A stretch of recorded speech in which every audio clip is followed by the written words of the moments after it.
Dear people, in Luke's Gospel, the main characters are two people. இந்த லூக்கா எழுதின சுவிசேஷத்தில் நான் வசித்த அந்த பகுதியில் முக்கியமாக சொல்லப்படுகிற இரண்டு மக்களின் காரியங்களை குறித்து பேசுகிறதை பார்க்கிறோம். One person, the rich man, and the other person, Lazarus. ஒரு மனிதன் இந்த ஐஸ்வர்யவான், இன்னொரு மனிதன் லாசரு. In Luke's Gospel 16th chapter, லூக்கா எழுதின சுவிசேஷம் 16வது அதிகாரம் 19th verse, 19வது வசனம். There was a certain rich man which was clothed in purple and fine linen and fed sumptuously every day. ஐஸ்வர்யமுள்ள ஒரு மனுஷன் இருந்தான். அவன் இரத்தாம்பரமும் விலையேறப்பெற்ற வஸ்திரமும் தரித்து அனுதினமும் சம்பரமாய் வாழ்ந்து கொண்டிருந்தான். 20th verse, 20வது வசனம். And there was a certain beggar named Lazarus which was laid at his gate full of sores. லாசர் எனும் பெயர் கொண்ட ஒரு தரித்திரனும் இருந்தான். அவன் பருக்கள் நிறைந்தவனாய் அந்த ஐஸ்வர்யவனுடைய வாசல் அருகே கிடந்து. The name of one person is mentioned here and the name of other person is not mentioned. ஒரு மனிதனுடைய பெயர் இங்கு குறிக்கப்பட்டிருக்கிறது, ஆனால் இன்னொரு மனிதனுடைய பெயர் குறிக்கப்படவில்லை. Is there a meaning behind this? இதற்கு பின்னால் ஏதாவது அர்த்தம் உண்டா? I am sure there is a deep meaning. ஒரு ஆழமான அர்த்தம் இருக்கிறது என்பதாக நான் விசுவாசிக்கிறேன். A certain rich man, but name is not mentioned. ஒரு குறிப்பிட்ட ஐஸ்வர்யவான், ஆனால் அவனுடைய பெயர் குறிக்கப்படவில்லை. But the other man's name is said as Lazarus. ஆனால் இன்னொரு மனிதனுடைய பெயரானது குறிக்கப்பட்டிருக்கிறது. Dear people, in the Bible also there are certain important things which are being reflected in the name and the name which is being mentioned. வேதத்தில் அவ்விதமாக பெயர்கள் குறிக்கப்படுகிறதும் முக்கியமாக சொல்லப்பட்டிருக்கிறதை குறித்து நாம் பார்க்கிறோம். Why the name of Lazarus is being mentioned here and the name of the other rich man is not mentioned? ஏன் இந்த ஐஸ்வர்யவானுடைய பெயர் குறிக்கப்படவில்லை, ஆனால் இந்த லாசருவனுடைய பெயர் மாத்திரமே குறிக்கப்பட்டிருந்தது? Dear people, I tell you, it has got such an importance. இது அவ்வளவு முக்கியமானது. Because in the Bible the name written is being mentioned very as an important one. பெயர் குறிக்கப்படுவது என்பது வேதத்தில் அது முக்கியமாக எழுதப்பட்ட ஒரு காரியமாய் குறிக்கப்படுகிறதை குறித்து நாம் பார்க்கிறோம். Revelation 21:27, வெளிப்படுத்தின விசேஷம் 21வது அதிகாரம் 27வது வசனம். Revelation 21 and 27. And there shall in no wise enter into it anything that defileth, neither whatsoever worketh abomination or maketh a lie, but they which are written in the Lamb's book of life. தீட்டுள்ளதும் அருவருப்பையும் பொய்யையும் நடப்பிக்கிறதுமாகிய ஒன்றும் அதில் பிரவேசிப்பதில்லை. ஆட்டுக்குட்டியானவரின் ஜீவ புஸ்தகத்தில் எழுதப்பட்டவர்கள் மாத்திரம் அதில் பிரவேசிப்பார்கள். Written in the Lamb's book of life.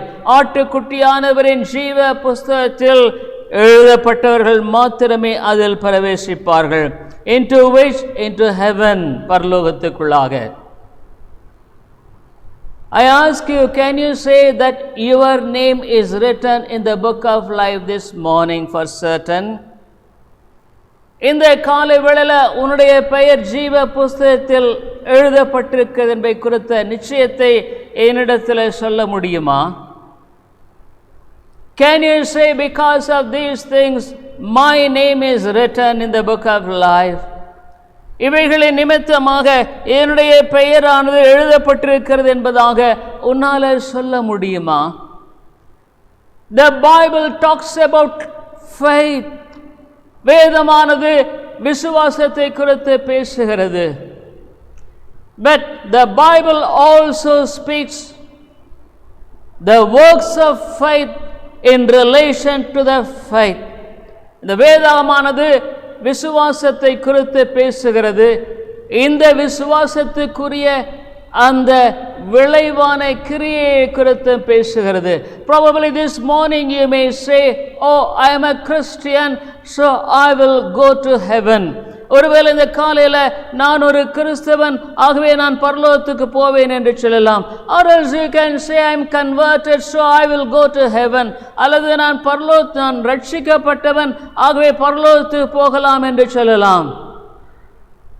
On what basis, dear friend, you say that you are converted? நீ ரட்சிக்கப்பட்டாய் என்பதை குறித்து உன்னுடைய வாழ்க்கையில எதன் அடிப்படையில் சொல்லுகிறாய் என்பதை குறித்து எனக்கு விளக்கப்படுத்து. Certain man went to heaven and the angel met him and asked one question. ஒரு மனிதன் பரலோக வாசலிலே போய் தேவ தூதனால் சந்திக்கப்பட்ட பொழுது அந்த தேவ தூதனிடத்தில் பார்த்து கேட்டான், on what basis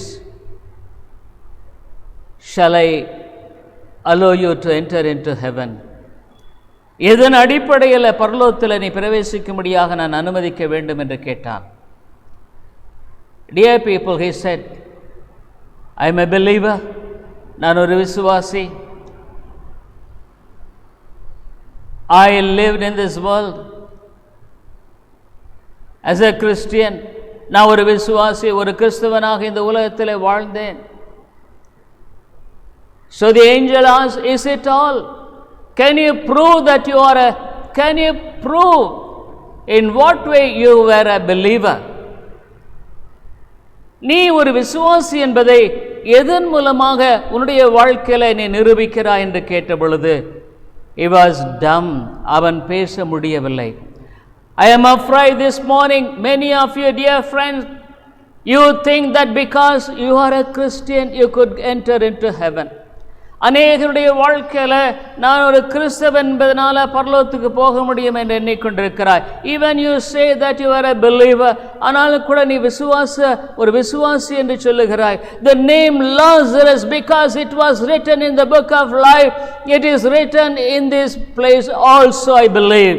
இந்த லாசரு என்ற பெயரானது ஜீவ புஸ்தகத்தில் எழுதப்பட்டிருந்த நிமித்தமாக இந்த இடத்திலும் அவனுடைய பெயர் குறிக்கப்பட்டிருந்தது. But the name of the rich man was not in the book of life. ஆனால் இந்த ஐஸ்வர்யவானுடைய பெயரானது ஜீவ புஸ்தகத்தில் குறிக்கப்படவில்லை. So it is not mentioned in this place, I believe. ஆகவே இந்த இடத்துல அந்த வசனமானது அவனுடைய பெயரானது குறிக்கப்படவில்லை என்று சொல்லப்படுகிறது. Dear people, in what way you could prove that you live for God and your converted life has got such a transformation? நீ எந்த அடிப்படையில் நீ ரட்சிக்கப்பட்டா என்று சொல்லுகிறாய்? எந்த அடிப்படையில் உன்னுடைய வாழ்க்கையில் நீ ரட்சிக்கப்பட்ட உன்னுடைய காரியத்தை நீ நிரூபிக்க முடியும்? I would like to explain this by showing forth some of the things which are in the Bible. இந்த காலையில் இவைகளை குறித்து நான் வேதத்தினுடைய சில பகுதிகளை குறித்து நான் விளக்கப்படுத்த விரும்புகிறேன். Matthew Gospel 25, மத்தேயு எழுதின சுவிசேஷம் 25வது அதிகாரம் 14 to 14வது வசனம். For the kingdom of heaven is as a man traveling into a far country, who called his own servants and delivered unto them his goods. அன்றியும் பரலோக ராஜ்யம் பிரதேசத்துக்கு பிரயாணமாய் போகிற ஒரு மனுஷன் தன் ஊழியக்காரை அழைத்து தன் ஆஸ்திகளை அவர்கள் வசமாய் ஒப்பு கொடுத்து இது போல் இருக்கிறது. And the Bible says it was given according to their ability. அவள் திறமைக்கு தக்கதாக கொடுக்கப்பட்டது என்பதை குறித்து நாம் பார்க்கிறோம். 16th verse, and he that had received the 5 talents went and traded with the same and made them other 5 talents. 5 தாலந்து வாங்கினவன் போய் அவைகளை கொண்டு வியாபாரம் பண்ணி வேறு 5 தாலந்தை சம்பாதித்தான். Even the who got 2 talents also, அவ்விதமாக அந்த 2 தாலந்தை பெற்றவனும். But 18th verse 18வது வசனம், but he that had received 1 went and digged in the earth and hid his Lord's money. ஒரு தாலந்தை வாங்கினவனோ போய் நிலத்தை தோண்டி தன் எஜமானுடைய பணத்தை புதைத்து வைத்தான். 19th verse, வெகு காலமான பின்பு அந்த ஊழியக்காருடைய எஜமான் திரும்பி இருந்தவரிடத்தில் கணக்கு கேட்டான். After a long time the Lord of the servants cometh and reckoneth with them. The man who got 5 talents, 20th verse, and he that had received 5 talents came and brought other 5 talents, saying, Lord, thou deliverest unto me 5 talents. Behold, I have gained beside them 5 talents. The one person who got 5 came with 10. The one who got 2 came with 4. What was the answer that God gave? அங்கே அந்த எஜமானன் என்ன பதில் சொன்னான்? 21st verse, his Lord said unto him, well done, thou good and faithful servant. Thou hast been faithful over a few things. I will make thee ruler over many things. Enter thou into the joy of thy Lord. அவனுடைய எஜமான் அவனை நோக்கி, நல்லது உத்தமமும் உண்மையுள்ள ஊழியக்காரனே, கொஞ்சத்திலே உண்மையாயிருந்தாய், அநேகத்தின் மேல் உன்னை அதிகாரியா வைப்பேன், உன் எஜமானுடைய சந்தோஷத்திற்குள் பிரவேசி என்றான். Enter into the joy of the Lord. உன்னுடைய எஜமானுடைய சந்தோஷத்துக்குள் பிரவேசி. There was access into the place of joy, the heaven, for these 2 people. இந்த 2 பேருக்கும், the one who got 10 talents and the other one who got 2 talents, அந்த 10 தாலந்து பெற்ற 5 தாலந்துகள் பெற்றவனும் 2 தாலந்து பெற்றவனும், they were allowed to enter into heaven. Oh, it was said about them, அவர்களை குறித்து சொல்லப்பட்டது, thou good and faithful servant, உத்தமமும் உண்மையுள்ள ஊழியக்காரனே. Oh, thou faithful, oh dear people, they were faithful unto the call of God. தேவனுடைய அழைப்புக்கு உண்மையாக இருந்தார்கள். They were faithful to the light which they got in their lives. அவருடைய வாழ்க்கையை பெற்றிருந்த வெளிச்சத்துக்கு உண்மையாக இருந்தார்கள். They experienced a transformed life in their lives and they had a burden for other people. ஒரு மறுரூபமாக்கப்பட்ட மாற்றப்பட்ட வாழ்க்கை அவர்கள் அனுபவித்தார்கள். ஆகவே மற்ற ஆத்துமாக்களை குறித்த ஒரு பாரத்தை கொண்டிருந்தார்கள். They experienced the grace of God and the joy of the Lord in their lives, and they were really looking for the opportunity to take care of to carry the gospel who are unconverted. அவர்கள் மாற்றப்பட்ட, ரட்சிக்கப்பட்ட, மீட்கப்பட்ட ஒரு வாழ்க்கையை அனுபவித்ததினால மற்றவர்களுக்கு இந்த சுவிசேஷத்தை எடுத்துச் செல்லும்படியான பாரத்தை காணப்பட்டார்கள். They were faithful in the things they got. அவர்கள் பெற்ற காரியத்தில் உண்மையாக இருந்தார்கள். They were faithful unto the light which was given to them. அவர்கள் பெற்ற அந்த வெளிச்சத்துக்கு அவர்கள் உண்மையாக இருந்தார்கள். That this person who got 1 talent, ஒரு தாலந்து பெற்ற மனிதன், Bible says 24th verse 24, then he which had received 1 talent came and said, Lord, I knew thee that thou art an hard man, reaping where thou hast not sown, and gathering where thou hast not strawed. ஒரு தாலந்தை வாங்கினவன் வந்து, ஆண்டவனே, நீர் விதைக்காத இடத்தில் அறுக்கிறவரும் தெளிக்காத இடத்தில் சேர்க்கிறவருமான கடின மனுஷன் என்று அறிவேன். And I was afraid and went and hid thy talent in the earth. Lo, there thou hast, that is thine. ஆகையால் நான் பயந்து போய் உமது தாலந்தை நிலத்திலே புதைத்து வைத்தேன், இதோ உம்முடையதை வாங்கிக் கொள்ளும் என்றான். This man hid the talent. தாலந்தை புதைத்து வைத்தான். You say that you are a Christian. நீ ஒரு கிறிஸ்தவன் என்று சொல்லுகிறாய். You say that you are saved. நீ ரட்சிக்கப்பட்டான்னு சொல்ற. But are you really faithful for the light which God has given you? ஆண்டவர் கொடுத்த அந்த வெளிச்சத்துக்கு நீ உண்மையாய் இருக்கிறையா? Are you truthful to the word of God which He has given to you? உனக்கு கொடுத்த ஆண்டவருடைய வார்த்தைக்கு நீ உண்மையாய் இருக்கிறையா? You will live a selfish life. ஒரு சுயநலமான கிறிஸ்தவ வாழ்க்கை என்று சொல்லி வாழ்ந்து கொண்டிருக்கிறாய். You don't have a burden for the kingdom of God. தேவனுடைய ராஜ்யத்தை குறித்து அக்கறை இல்லை. You don't have a concern for other souls. மற்றவருடைய ஆத்துமாவை குறித்து அக்கறை இல்லை. You don't have a burden to pray for them and to weep for them. அவர்களுக்காக ஜெபித்து அழுக உனக்கு அக்கறை இல்லை. You spend all the days of your life in earning money. பணம் சம்பாதிக்கிறதுக்காக நீ விளைக்க பார்க்கிறாய். You want to fulfill which the Lord has given the strength and everything to earn the perishable things of this world. இந்த உலகத்தின் அழிந்து போகிற காரியங்களுக்காக நீ சேர்க்க வைக்கும்படியாக உன்னுடைய எல்லாவற்றையும் செலவிடுகிறாய். But you call yourself a Christian. நீ ஒரு கிறிஸ்தவன் என்று அழைக்கிறாய். I call you as a hypocrite. நான் உன்னை ஒரு மாயக்காரன் என்று அழைக்கிறேன். Because you pretend outward as a Christian. நீ வெளியே ஒரு கிறிஸ்தவன் என்று நடிக்கிறாய். Inwardly you don't have a burden for God's kingdom. ஆனா உள்ளான இருதயத்தில் ஆண்டவருடைய ராஜ்யத்தை குறித்த பாரம் இல்லை. The salvation which was really earned by the very sufferings of the Savior, அந்த மிகப்பெரிய இரட்சகருடைய பாடுகள் நிமித்தமாக சம்பாதித்த அந்த இரட்சிப்பை குறித்து உனக்கு அக்கறை இல்லை. How could you say that you are faithful to the light which God has given to you? Now I ask you honestly. நான் உன்னை பார்த்து நேர்மையா கேட்கிறேன். ஆண்டவர் கொடுத்த வெளிச்சத்துக்கு நீ உண்மையா இருந்தா என்று எப்படி உன்னால சொல்ல முடியும்? If you are a redeemed person, நீ ஒரு மீட்கப்பட்ட நபராக இருப்பாயானால், if you are redeemed from the slavery of lust and sin and evil in this world, இந்த உலகத்தில் பாவத்துக்கும் அடிமைத்தனத்துக்கும் அதிலிருந்து விடுதலையாக்கப்பட்ட ஒரு மனுஷனாக நீ இருப்பாயானால், I tell you, you can't keep quiet. அமைதியாக இருக்க முடியாது. You can't call yourself as a Christian and simply spending all your time in gathering and yearning these things and that.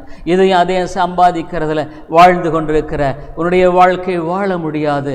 Your concern is for the kingdom of God. அவருடைய ராஜ்யத்துக்கு ஒரே அக்கறை உன்னுடைய வாழ்க்கையில் இருக்குங்க.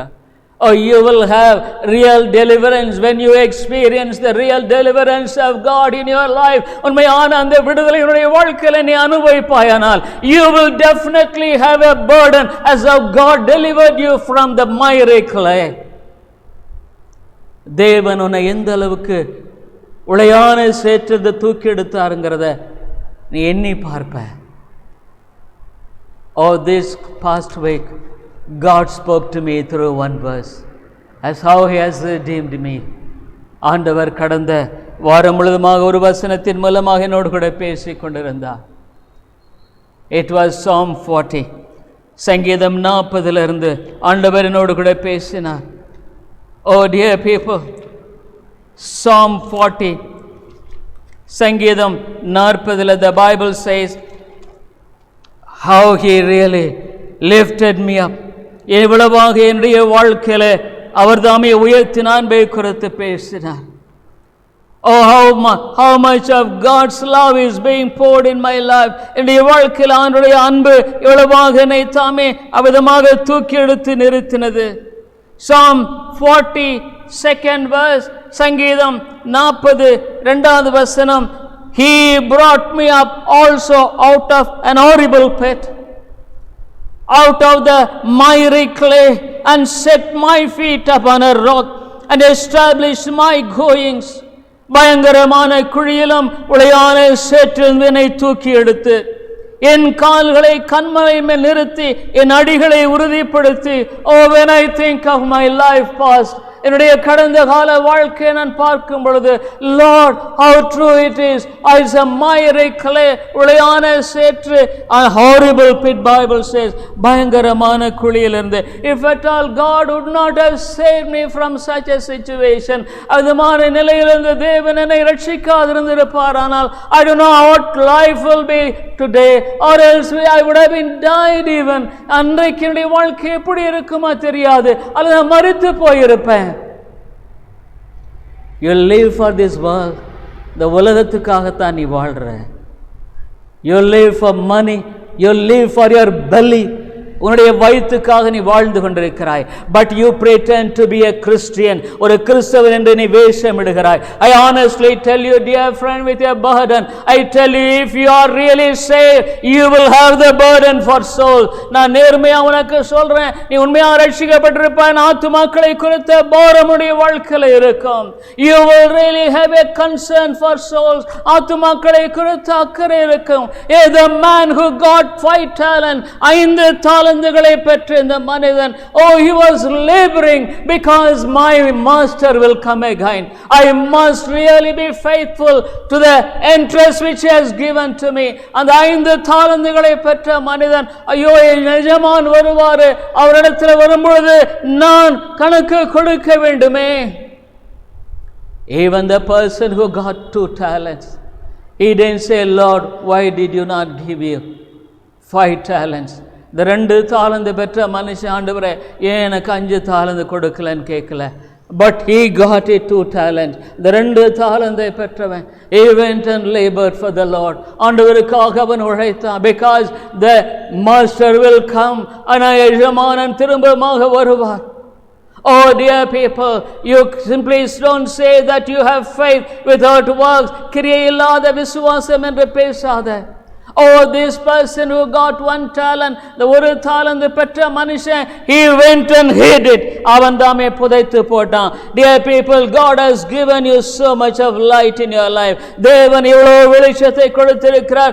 God has given you a life, ஒரு ஜீவனை கொடுத்திருக்கிறார். Probably even a job, வேலையை கொடுத்திருக்கலாம். You have a family, ஒரு குடும்பத்தை பெற்றிருக்கிறார். But how is your reciprocal action for the light which you got?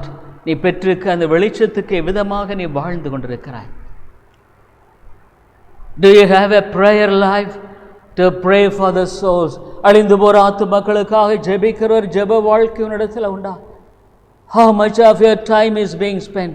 Or many of the people on Sunday, they just look like Christian. அநேக மக்கள் ஞாயிற்றுக்கிழமை கிறிஸ்தவர்களைப் போல வாழுகிறார்கள். But the whole rest of the week, முழு அடுத்த வாரம், they don't have interest in the things of God. தேவனுடைய காரியங்களில் அவர்களுக்கு ஆர்வம் இல்லை. Are you faithful? The Bible says, oh thou faithful. What Bible says about him? இவனை குறித்து வேதம் என்ன சொல்லுகிறது? Oh, it tells about him, the person who got 2 talents, 2 தாலந்து வந்த மனிதன்.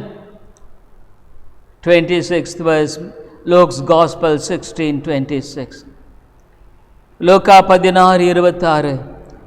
His Lord answered and said to him, thou wicked and slothful servant. பொல்லாதவனும் சோம்பலுமான ஊழியக்காரனே. Oh dear people, you are a lazy person concerning the spiritual things. ஆவிக்குரிய காரியங்களை குறித்து நீ ஒரு சோம்பேறி. You are a lazy person. நீ ஒரு சோம்பலானவர். You have interest in earning money. பணம் சம்பாதிக்கிறது உனக்கு நல்ல ஆர்வம் இருக்கு. You have interest in buying this and that. இதையும் அதையும் வாங்கிறதுக்கு உனக்கு ஆர்வம் இருக்கிறது. You have interest in so many things. அநேக காரியங்களில் உனக்கு ஆர்வம் இருக்கிறது. But you don't have interest in waiting upon God. Lord, and committing each day to Him, Lord, you bless this day for me, that I may live for your glory. ஒவ்வொரு நாளையும் அவனுடைய கரத்தில் கொடுத்து, ஆண்டவரே இந்த நாளை ஆசீர்வதியும், உம்முடைய மகிமைக்காக நான் வாழும்படியாக நீ எண்ணனது கிடையாது. You have not even prayed for a day that I should live for His glory. அவருடைய மகிமைக்காக வாழணும்னு சொல்லி ஒரு நாள் நீ உன்னுடைய வாழ்க்கையில அவரிடத்துல போய் கேட்டது கிடையாது. I'm afraid, because if you are truly saved, you will have a burden for souls. நீ உண்மையாக ரட்சிக்கப்பட்டிருப்பாயனா ஆத்ம பாரம் இருக்குங்க. Because you will know the intensity with which God has delivered you from the grip of sin. பாவத்தின் அடிமைத்தனத்திலிருந்து தேவன் உன்னை விடுதலையாக்கின அந்த விடுதலையினுடைய மகத்துவத்தை நீ அறிந்து வாழுகிற நபராய் காணப்படுவாய். Because you are not saved, இரட்சிக்கப்படாதனால you don't have such intensity in your life. உன்னுடைய வாழ்க்கையில் விதமான காரியம் இல்லை. Oh, I am sad to say this. இதை சொல்றதுக்கு நான் வருத்தப்படுகிறேன். அருமையான சகோதரனே சோரே, it's a matter of life and death. இது ஜீவனும் வாழ்க்கையுமான காரியம். You won't live long for a too long a time. நீண்ட காலம் நீ வாழ போவதில்லை. A day will be there in which the Bible says you will die. ஒரு நாள் நீ மரிப்பாய் என்று வேதம் சொல்லுகிறது. Oh dear friend, this poor Lazarus, இந்த ஏழை லாசரு அவருடைய வாழ்க்கையில வேதனை சொல்ல தெரியுங்களா? He was a despised person, and புறக்கணிக்கப்பட்டவன். He was completely despised and புறக்கணிக்கப்பட்டவன். Yes, I was once despised. நான் ஒரு காலத்தில் புறக்கணிக்கப்பட்டிருந்தேன். But God said, I will make you an eternal excellency. நான் உன்னை நித்திய மாட்சிமையாக ஏற்படுத்துவேன். He is a faithful God. ஒரு உண்மையுள்ள தேவன். My tears as a young man which shed before His presence, understanding the lack of my holiness. ஒரு வாலிபனாக அவனுடைய சமூகத்தில் என்னுடைய பரிசுத்த குறைவை குறித்து அழுததை ஆண்டவர் கேட்டிருக்கிறார். Oh Lord, I could not live up to your expectation. உம்முடைய எதிர்பார்ப்புக்கு என்னால் வாழ முடியலையே. As a young man, many times I have been alone with God, crying to Him. ஆனால் ஒரு வாலிபனாக அநேக சமயங்களில் தேவனுடைய சமூகத்தில் கதறின வேலைகள் உண்டு. And then when I was in a hostel, ஒரு ஹாஸ்டல்ல இருந்த பொழுது, when everyone was merry in eating and in drinking and so many things, அந்த வாலிபர்கள் எல்லாம் அவர்கள் புசித்தும் குடித்தும் சந்தோஷமாக இருந்த பொழுது, I was all alone at the upstairs of the hostel, crying out to God. Hostel அப்ஸ்டேர்ஸ்ல தேவனை நோக்கி கதறினேன். Oh, I tell you dear friend, because I wanted deliverance. விடுதலை தேவை என்பதை உணர்ந்தேன். Oh dear friend, do you understand the grip of sin that you are in? நீ இவ்வளோ ஒரு பயங்கரமான குழியில் இருக்கிற என்பதை குறித்து அறிந்திருக்கிறையா? You don't have peace in your life. உடைய வாழ்க்கையில் சமாதானம் இல்லை. You plan one thing and the things are happening are different. உடைய வாழ்க்கையில் உன்னை திட்டமிடுகிற வேறொன்று நடக்குது. You have not committed to God. நீ ஆண்டவருக்கு உன்னை ஒப்பு கொடுக்கல ஐயா. நீ கிறிஸ்தவன்னு சொல்ற, you call Christian, but your life is not committed to God. ஆண்டவருக்கு என்னுடைய வாழ்க்கை ஒப்பு கொடுக்கப்படலைங்க. Lazarus, he was a despised person. அவர் ஒரு புறக்கணிக்கப்பட்ட மனுஷன் தான். But he was a person who committed his life to God. ஆண்டவரிடத்தில் தன்னை ஒப்பு கொடுத்தவன். Otherwise he would not have gone to the paradise. அவன் பரலோகத்துக்கு போயிருக்க முடியாது. Otherwise his name would not have written in the book of life. இல்லைன்னா அவனுடைய பெயர் ஜீவ புஸ்தகத்தில் எழுதப்பட்டிருக்காதுங்க. Oh, I am afraid. Probably you may live how many years I don't know. ஒருவேளை எத்தனை வருஷம் தொடர்ந்து வாழுவாய் எனக்கு தெரியாது. But at the end of your life, where will you go? மரணத்துக்கு பின்பாக எங்க போவ? Probably this talent who got this person, the ஒரு தாலந்து வாங்கின மனுஷன், thoughts would have been like this in his mind. உடைய மனசுல இப்படி எண்ணங்கள் இருந்திருக்கலாம். Oh, the master has gone. எஜமானன் போயிட்டாரு. அவர் வருவாரா? Will he come? Suppose if he comes, we will give this talent to him. ஒருவேளை அவர் வந்தார்னா அந்த தாளந்தை கொடுத்துடலாம். He was very busy in so many things of other things of life. வாழ்க்கையினுடைய அநேக காரியங்களை குறித்து அவன் அக்கறையாய் செயல்பட்டான். No time to think. சிந்திக்க கூட நேரம் இல்லை. Oh dear friend, how is your life this morning? இந்த காலையில வாழ்க்கை எப்படி இருக்கிறது? This life is a very short one. இந்த வாழ்க்கை என்பது மிக குறுகிய கால ஒன்று. In this coronavirus, young people are dying. The coronavirusனால வாலிப மக்கள் இறந்து கொண்டிருக்கிறார்கள். We don't know how the severity will be. இன்னும் எப்படி கொடிதாக இருக்கும் என்று சொல்ல முடியாது. We don't know whether it will go or it will continue till the end of this life. இது எப்படியே போயிட்டு இருக்குமா அல்லது வாழ்க்கை முடிய இது இருந்துதான் இருக்குமா தெரியாது. It's a great struggle. ஒரு பெரிய போராட்டமாக இருக்கிறது. Have you committed your life to God? ஆண்டவருக்குடைய வாழ்க்கையை ஒப்பு கொடுத்திருக்கியா? If you have committed, you will live for the world. You will not live for the world. இந்த உலகத்துக்காக நீ வாழ மாட்ட. How many of you think is heaven is there or hell is there? பரலோக மோட்சங்கிறதெல்லாம் இருக்கா, நரகங்கிறது இருக்கா? ஒருவேளை என்னுடைய வாழ்க்கையில நான் அப்படி இருந்தா அதை பார்த்துக்கலாம். I will see to that if there is one.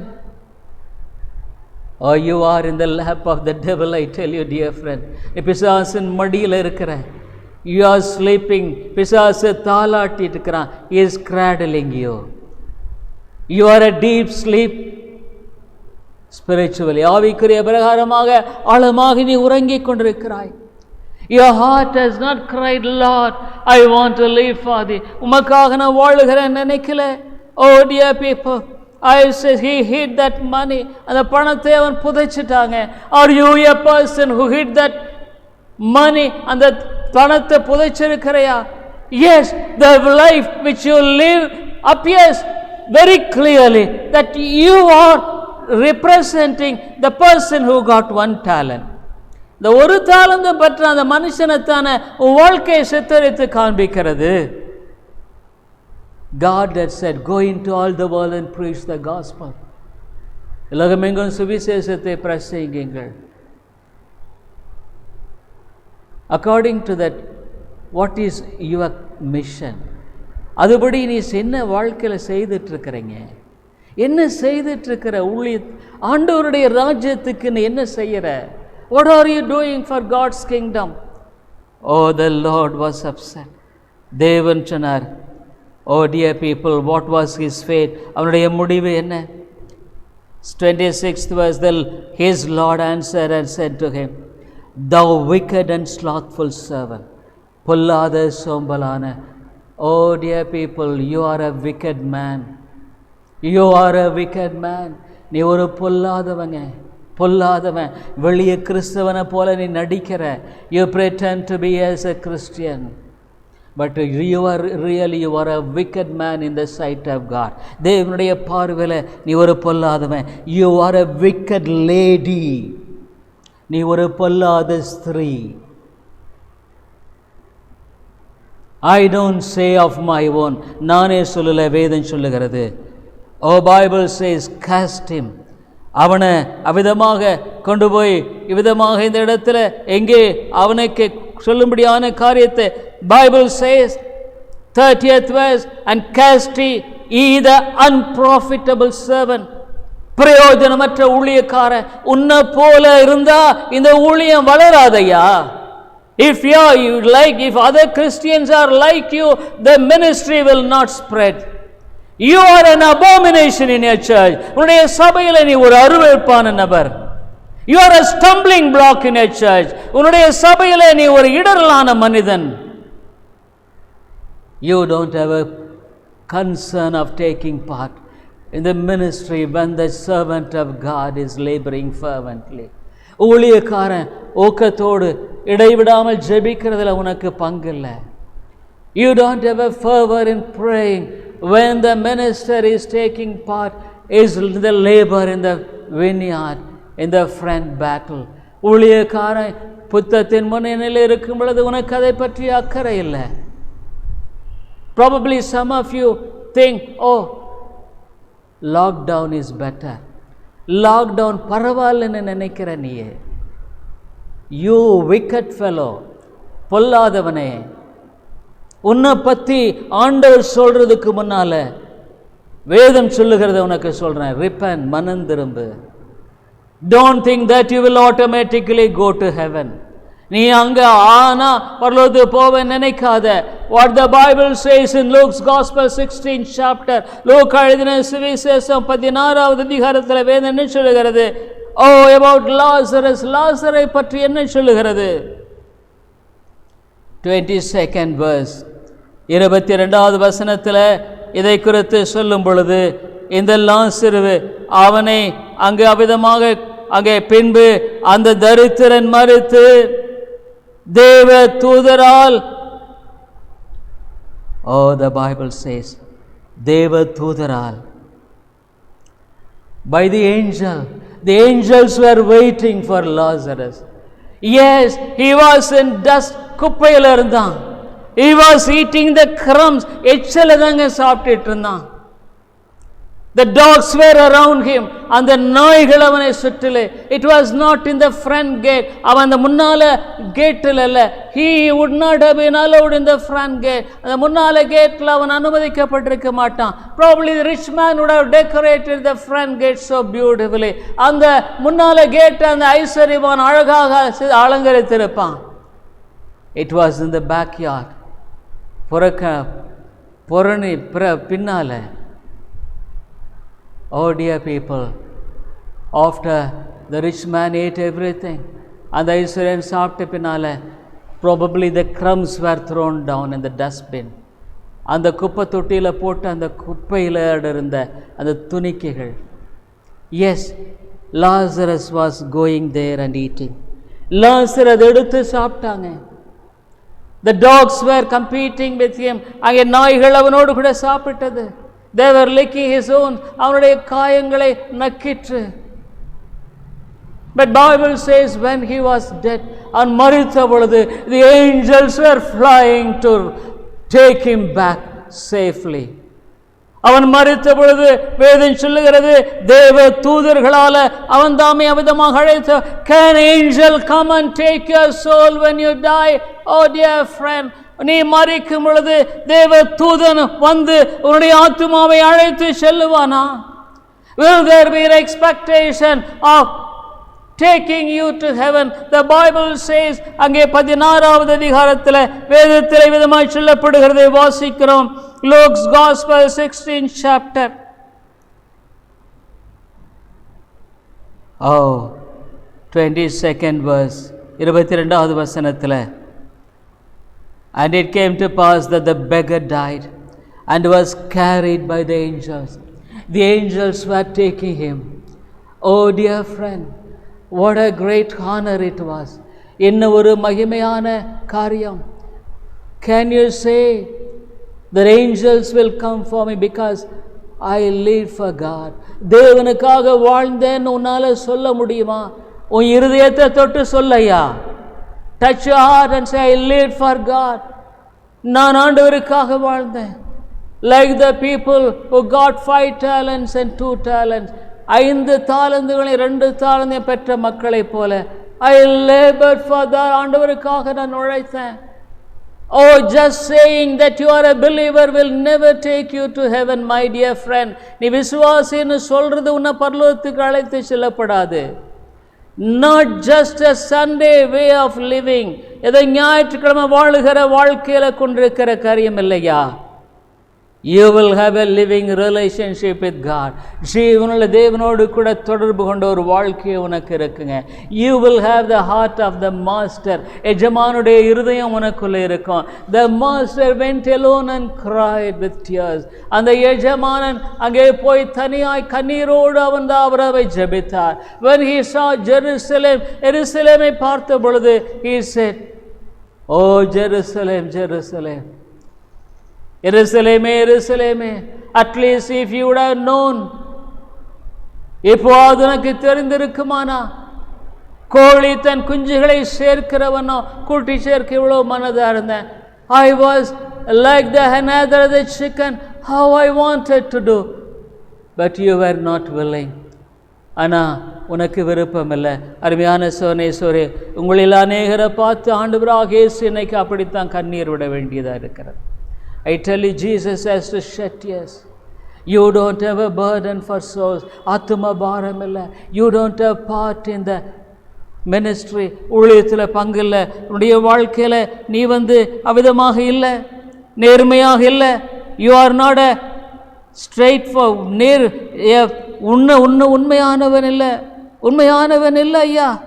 உன்னுடைய வாழ்க்கையில் அவிதமான காரியமெல்லாம் இல்லை. ஓ, என்ன ஒரு பரிதாபமான காரியம். விதமாக அந்த மனுஷனிடத்தில் பார்த்து சொன்ன ஒரு காரியம், உனக்கு கொடுக்கப்பட்டிருக்க இந்த வாழ்க்கை ஒரு சின்ன ஈவு தாங்க. லூக்ஸ் காஸ்பல் 16, லூக்கா 10:11 ஆண்டவர் சொன்னார். Luke's gospel 16 chapter 10 and 11, he that is faithful in that which is least, கொஞ்சத்திலே உண்மையுள்ளவன் அநேகத்திலும் அதிகாரியாக உண்மையுள்ளவனாயிருக்கிறான். கொஞ்சத்திலே அநீதியுள்ளவன் அநேகத்திலும் அநீதியுள்ளவனாயிருக்கிறான். He that is faithful in that which is least is faithful also in much, and he that is unjust in the least is unjust also in much. கொஞ்சம் ஆண்டவனை கொடுத்திருக்கிறார், கொஞ்சம் பணம், கொஞ்சம் நல்ல வேலை, some good job, some money. You are not faithful in that. நீ உண்மையா இல்லை. You are not faithful to God in your money. பணத்தில் உண்மையா இல்லை. You are not willing to part from your money. பணத்தை விட்டு கொடுக்க ஆசை இல்லை. Cursed is your money. உன்னுடைய பணம் சபிக்கப்படுவதாக. கொஞ்சத்தில் பாருங்க 14, if therefore ye have not been faithful in the unrighteous mammon, who will commit to your trust the true riches? அநீதியான உலக பொருளை பற்றி நீங்கள் உண்மையாயிராவிட்டால் யார் உங்களை நம்பி உங்களிடத்தில் மெய்யான பொருளை ஒப்பிப்பார்கள்? யார் கொடுக்க முடியும்? நீ உலகத்தில் வாழ்கிற வாழ்க்கையில் உண்மையா இல்லையா? You are not true to God. ஒருவேளை நான் நினைக்கிறேன், ஆண்டவருக்கு உண்மையாக இருக்கிறேன், அவருக்கு ஆத்துமா பாரம் உனக்கு இருக்கா? Do you have burden for souls? அவருடைய ராஜ்யம் முதலாவது உன் மனசில் இருக்கா? His kingdom. Do you have a part in preaching the gospel to others? மற்றவர்களுக்கு சுவிசேஷத்தை எடுத்து செல்றதுல நீ என்ன பாரம் கொண்டிருக்கிறாய்? How many souls you have won in your life by laboring for? ஆத்துமாக்களுக்கு உழைச்சி எத்தனை பேரை நீ ஆதாயப்படுத்தி இருக்கிற? Oh dear people, repent, மனம் திரும்பு. It's time too late. காலம் கடந்து போன பின்பாக, even the world which you live, you are not happy. இந்த உலகத்தில் வாழ்கிற வாழ்க்கையில் உனக்கு சமாதானம் இல்லையா? உனக்கு சமாதானம் இல்லை. You don't have peace. Repent, மனம் திரும்பு. Tell God, Lord, I am not truthful for the light which you have given me. நீ கொடுத்த இந்த வெளிச்சத்தில் நான் உண்மையா இல்லை ஆண்டவரே. I am not true. நீ உண்மையாலுமே ரட்சிக்கப்பட்டிருப்பாயானா ஆத்துமாக்களை குறித்த பாரம் உனக்குள்ள இருக்குங்க. If you are truly saved, you will have burden for others. You will pray for others. மற்றவர்களுக்காக ஜெபிப்பேன். You will have a concern for God's kingdom. அவருடைய ராஜ்யத்தை குறித்த அக்கறை உனக்குள்ள இருக்கும். You will love the Lord. ஆண்டவரை நேசிப்ப. Loving the Lord with all your heart, with all your mind, with all your soul. ஆண்டவரை முழு இருதயத்தோடு முழு மனசோடு கூட நீ என்ன பண்ற தெரியுமா? ஆண்டவர் ரொம்ப அழகா சொல்லிட்டாரு. என்ன சொன்னாருன்னா, லூக்கா 16 13th verse 13வது வசனம், எந்த ஊழியக்காரன் 2 எஜமானுக்கு ஊழியம் செய்ய முடியாது. You try to labor for 2 masters. நிறைய பேர், truly speaking, you are working for the Memon. நீ உலகத்துக்காகத்தான் வாழ்கிற. இந்த உலக கடவுளுக்காகத்தான் நீ வாழ்கிற. உலக கடவுள் தான் உலகம் தான் உனக்கு கடவுள். World is your God. ஆனால் நீ 2 எஜமானுக்கு ஊழியம் செய்கிறத போல பார்க்குற. You try. It's impossible dear friend. முடியாது. உன் வாழ்க்கை ஆண்டவருக்கு ஒப்பு கொடுப்பை. ஆண்டவரே, உம்முடைய சித்தத்தின்படி என்னை வழி நடத்தும். நித்தியத்துக்காக வாழ்றியா? இந்த உலகத்தில் நீ சேர்த்துருக்கிறதெல்லாம் பூச்சியும் புழுவும் அரிச்சிரும். அப்படின்னா என்ன? It's absolutely useless. சமீபத்தில் கொரோனாவில் அமெரிக்காவில் ஒரு மனுஷன் மரித்தப்ப சொன்னான், இந்த பணத்தையெல்லாம் கொண்டு போய் வீதியில் விரிஞ்சிருங்க, அதெல்லாம் உதவி செய்யாது. He said, throw the money in the street. A man came and threw all his money after his death. அவன் இறந்து பின்னால் பணத்தை தூக்கி எறிஞ்சு போட்டான். நிறைய people came and grabbed. Oh, it was not helping him. அவனுக்கு உதவி செய்ய முடியல. உன் சோல், உன்னுடைய ஆத்துமாவுக்கு உதவி செய்யக்கூடிய ஒன்று, ஆண்டவரிடத்தில் மனம் திரும்பு, தாழ்த்து, repent, humble yourself, Lord. ஐயோ, நான் இந்த உலகத்துக்காக வாழ்கிற ஒரு மனுஷன். I'm living for this world. நித்தியத்துக்காக நான் வாழலை. ஆண்டவரே, இன்னைக்கு என் வாழ்க்கையை ஒப்பு கொடுக்குறேன். I commit this morning. You spoke to me through your word. உங்கள் வார்த்தையின் மூலமாக என்னோடு கூட பேசியிருக்கிறீர். ஆண்டவரே, என்னை ஒப்பு கொடுக்குறேன் ஐயா. நான் I commit myself. I don't have strength. எனக்கு பலன் இல்லை. Lord, help me. Work in me to live, to do thy will. ஆண்டவரே, எனக்கு உதவி செய்யும். உம்முடைய சித்தத்தை செய்ய எனக்கு நீ உதவி செய்யும். இந்த காலையில் உன்னை ஒப்பு கொடுப்பையா? அருமையான சோனேஸ்வரியே, ஆண்டவனோடு கூட எவ்வளோ போராடிட்டு தான் இருக்கிறார். God is pleading with you. Will you surrender? ஒப்பு கொடுப்பையா?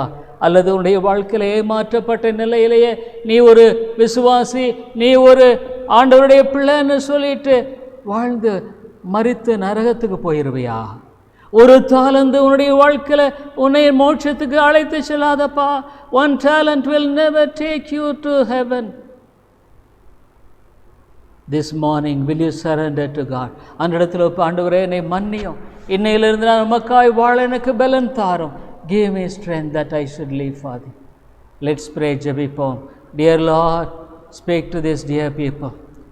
Oh God, unless you speak, ஐயோ, I am afraid many of them probably they may be deceived and live for this world. ஆண்டவரே, அநேகர் இந்த உலகத்துக்காகவே வாழ்ந்து கடைசியில் ஐயோ ஆண்டவரே நரகத்துக்கு போயிடுவாங்களா? They will go to the hell. So they were all the days of their lives they thought that they were saved. வாழ்க்கை முழுதும் நாங்கள் ரட்சிக்கப்பட்டோன்னு நினச்சிட்டு இருந்தாங்க. But truly speaking, God has not changed their hearts. ஆனால் உண்மையாக ஆண்டவருடைய இதயத்தை மாற்றலை. It is not a transformed life. மாற்றப்பட்ட ஒரு வாழ்க்கை இல்லை. It is a selfish life. சுயநலமான வாழ்க்கை. They were not dead to the selfishness. சுயத்துக்கு மறிக்கலை. தன்னைத்தான் வெறுத்து ஆண்டவருடைய வழிக்கு ஒப்பு கொடுக்க அவர்கள் வாழ்க்கையில் காணப்படலை. They didn't die and they were not committed. Lord, speak to them. ஆண்டவரோடு கூட பேசும். Let them commit their lives to thee. உம்முடைய வார்த்தையுடைய கரங்களில் ஒப்பு கொடுக்கட்டும். இயேசுவின் நாமத்தில் ஜெபிக்கிறோம் எங்கள் நல்ல பிதாவே. ஆமென்.